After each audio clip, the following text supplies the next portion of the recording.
c'était un parcours plutôt engagé.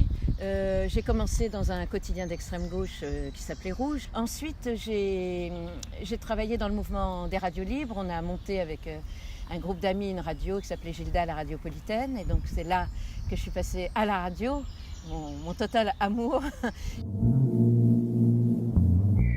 Donc on avait une radio libre qui s'appelait Gilda. Et on avait un technicien qui était parti en Afghanistan auprès du commandant Massoud pour lui délivrer, pour l'aider à faire une radio, c'était la résistance afghane. On avait organisé une conférence de presse pour entrer en communication avec Radio Kaboul Libre, qu'on avait contribué à monter. Et donc tout le monde était là, on attendait de communiquer avec Radio Kaboul Libre. Et ça n'est jamais arrivé parce qu'en fait, on a appris plus tard que le gouvernement avait fait couper une partie du réseau. C'était arrivé jusqu'en Europe, mais après, on n'avait pas eu accès. Et la nuit suivante, vers 3h du matin, le téléphone sonne, c'était eux. C'était notre ami qui était dans les montagnes afghanes et qui nous disait, voilà, je suis avec le commandant Massoud, alors qu'est-ce qui s'est passé et tout. Vite, on fait le truc maintenant. Et donc on se lève, on court chercher un technicien, on va à la radio, tout ça c'était complètement artisanal, hein. On n'était pas payé, c'était des trucs de briques et de broc et tout. On ouvre l'antenne, il y a évidemment personne à l'écoute à cette époque-là, mais on ouvre l'antenne et donc on a fait cet enregistrement avec le commandant Massoud, les combattants qui tiraient en l'air leur joie d'avoir une radio pour la résistance et tout. Et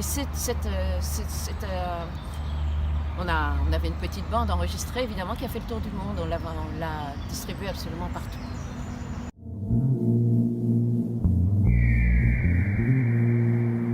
On avait plus de temps, on vérifiait plus parce qu'on avait plus de temps et il y avait une forme d'éthique, de séparation entre le journaliste et les autres métiers de la communication qui était beaucoup plus forte. Mais il y a quand même un élément financier qui disparaît, qui est le coût de l'information était quand même beaucoup plus grand, beaucoup plus important avant.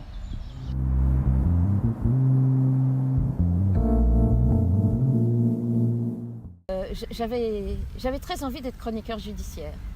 Je me voyais très bien raconter les procès, ça j'en avais très envie. À l'époque, on n'avait pas encore de service police-justice et ils ont dit non. Et ça, c'est un regret. Oui.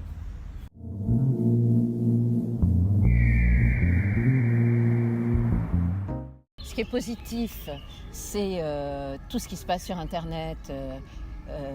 En termes d'information organisée, je veux dire, je ne parle pas de l'information qui circule à toute vitesse et qui n'est pas vérifiée, mais il y a quand même une possibilité d'organiser des médias sur Internet qui est formidable, qui est extraordinaire, parce qu'on n'est pas obligé d'avoir de l'argent. Avant, il fallait payer pour avoir son média. Donc ça, c'est extrêmement positif, c'est formidable.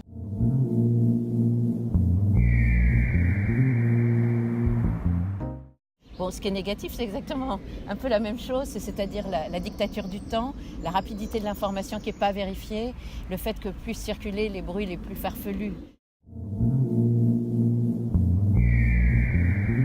Il va y avoir de nouvelles choses, mais qui sont beaucoup liées à la technique, avec les lanceurs d'alerte, avec les recherches dans les dossiers économiques, toutes ces choses-là. Voilà, ça va se développer, ça fera peut-être des journalistes plus spécialisés. Voilà, moi généraliste, c'est peut-être un peu un risque, alors il faudra travailler en collectif pour pallier à ce risque, mais ça a toujours été le cas. Un journaliste, il ne travaille pas seul, il travaille en collectif, et ça je ne vois pas que ça puisse se perdre. J'ai totale confiance en la nouvelle génération.